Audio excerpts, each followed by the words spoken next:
Quelle est l'importance du réseautage? Bienvenue dans la question, le podcast qui explore les interrogations essentielles de notre quotidien.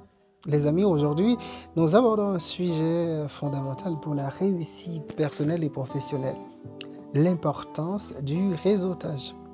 Que vous soyez entrepreneur, étudiant, professionnel ou simplement en quête de nouvelles opportunités, une chose est certaine et sûre même, personne ne peut réussir sans cela fait. Le réseautage, souvent perçu comme une simple formalité sociale, est en réalité, les amis, un levier puissant qui ouvre des portes, accélère même des carrières et favorise la croissance personnelle et professionnelle. Mais la question est simple. En quoi est-il si essentiel? Comment bien réseauter sans tomber dans l'opportunisme? C'est ce que nous avons aujourd'hui comme sujet et c'est surtout ce que nous allons voir ensemble dans cet épisode. La première chose qu'on voit ensemble aujourd'hui, c'est le réseautage, une clé pour les opportunités. On dit souvent, ce n'est pas seulement ce que vous savez, mais qui vous connaissez qui compte. Le réseautage permet d'accéder à des opportunités qu'on n'aurait jamais trouvées seul. Croyez-moi, à l'intro, je vous avais dit, personne ne peut vraiment réussir seul. Mais le réseautage vous permet d'accéder à des opportunités que vous ne pourriez pas trouver tout seul. Des offres d'emploi, des collaborations, recommandations par exemple.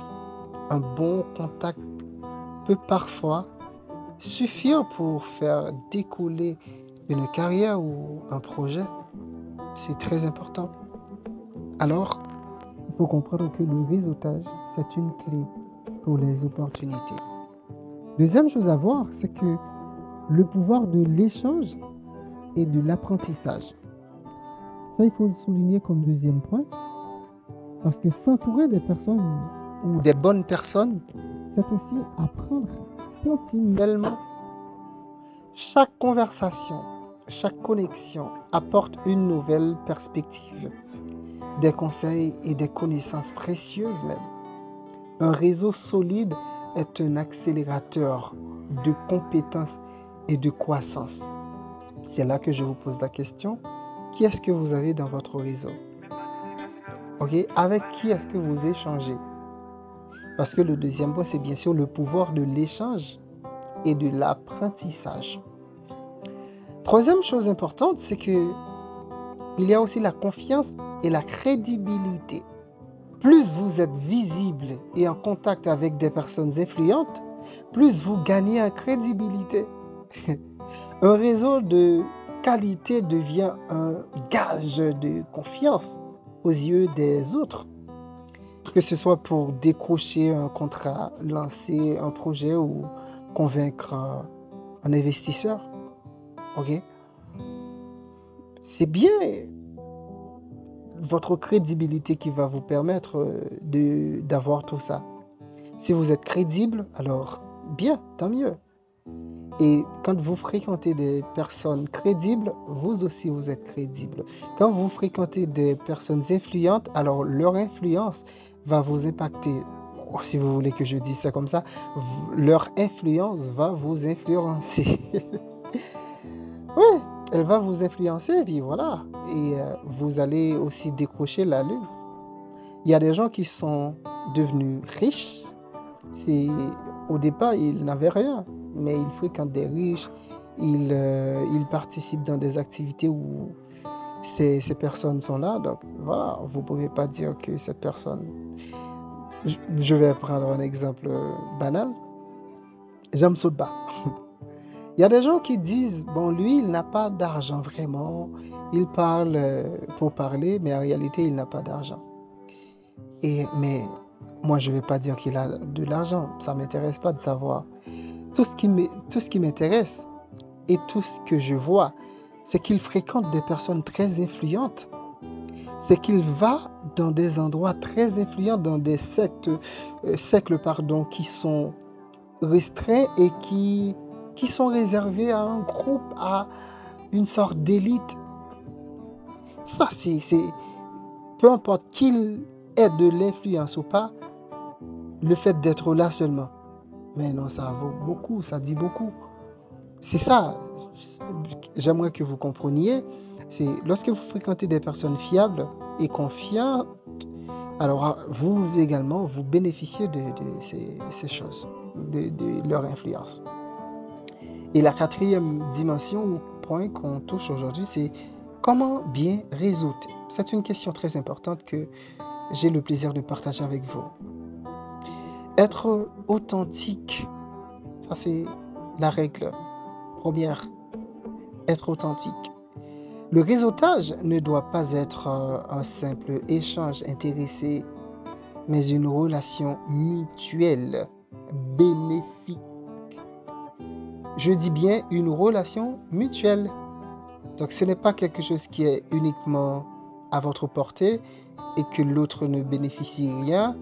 Ce n'est pas quelque chose où vous profitez de l'autre et vous ne faites rien du tout. Non, ça se fait pas comme ça.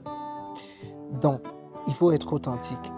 Deuxième point, et alors sous-point, c'est donner avant de recevoir.